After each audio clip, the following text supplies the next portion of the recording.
Assalamualaikum warahmatullahi wabarakatuh. Perkenalkan, nama saya Satrio Wibowo dari kelas F1104. Di sini saya akan mempresentasikan hasil dari infografis saya terkait dengan manajemen proyek TIK. Oke, langsung saja. Pertama, apa sih manajemen proyek TIK itu? Manajemen proyek TIK itu adalah sebuah penerapan prinsip, metode, dan teknik manajemen untuk merencanakan, mengorganisasi, melaksanakan, serta juga mengendalikan proyek yang berbasis teknologi informasi dan komunikasi. Tujuannya sendiri adalah untuk memastikan proyek dapat selesai tepat waktu, sesuai anggaran, dan memenuhi kebutuhan stakeholder.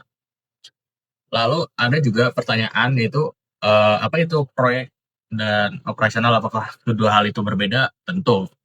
Kalau proyek sendiri itu bersifat sementara, proyek itu selalu punya awal dan akhir yang jelas. Setelah tujuan tercapai atau deliverable diserahkan, proyek akan selesai. Proyek juga bersifat unik, hasil dari proyek bersifat spesifik dan berbeda dari pekerjaan lain. Contohnya kayak membangun aplikasi e-learning baru, membangun sistem jaringan di gedung pemerintah, atau bahkan mengembangkan website perusahaan. Lalu tujuan dari proyek itu jelas. Tiap proyek memiliki deliverable tertentu yang sudah ditentukan sejak awal, misalnya software siap pakai, laporan riset, atau infrastruktur jaringan. Proyek juga berorientasi pada sebuah hasil. Keberhasilan proyek itu memiliki tolak ukur dengan berdasarkan apakah deliverable itu tercapai sesuai dengan skop, waktu, dan biayanya. Lalu contoh nyata proyek itu seperti membuat sistem eKTP nasional, pembangunan aplikasi mobile banking, atau pengadaan server pusat data baru. Lalu operasional sendiri itu apa? Operasional itu berkelanjutan, berbeda dengan proyek. Operasional itu memiliki aktivitas operasional dilakukan secara rutin dan terus-menerus tanpa batas waktu akhir. Lalu operasional juga berulang, sifat pekerjaannya sama setiap hari, misalnya backup data harian, pemeliharaan sistem, atau memberikan layanan helpdesk kepada karyawan.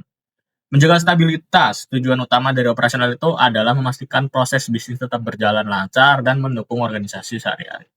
Lalu operasional juga berorientasi pada sebuah proses, berbeda dengan proyek, di mana operasional itu tolak ukur keberhasilannya itu diukur dari konsistensi dan efisiensi dalam menjalankan tugas, bukan dari output unik.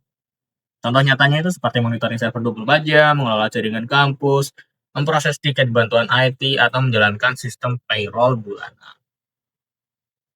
Lalu proyek sendiri juga ada beberapa prosesnya, di mana itu sudah terdiri dari initiating, planning, executing, monitoring and controlling, lalu yang terakhir adalah closing.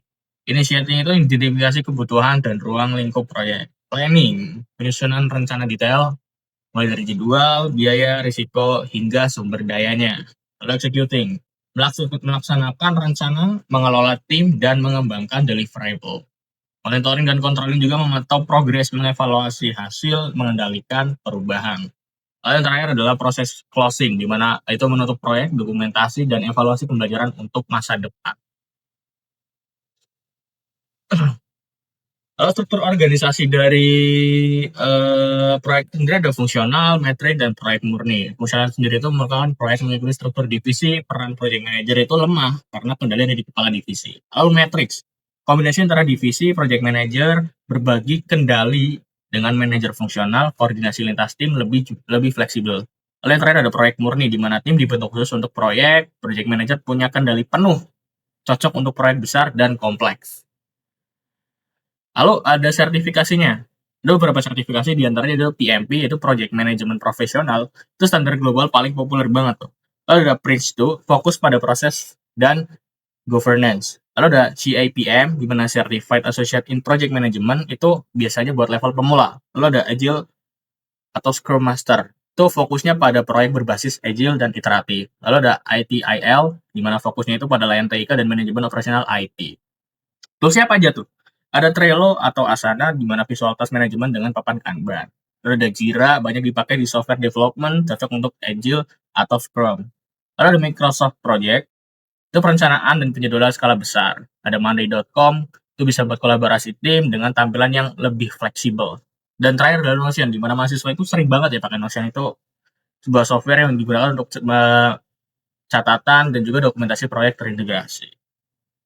Sekian dari saya, selebihnya, dan mohon maaf apabila ada kekurangan dan tutur kata yang kurang baik. Assalamualaikum warahmatullahi wabarakatuh.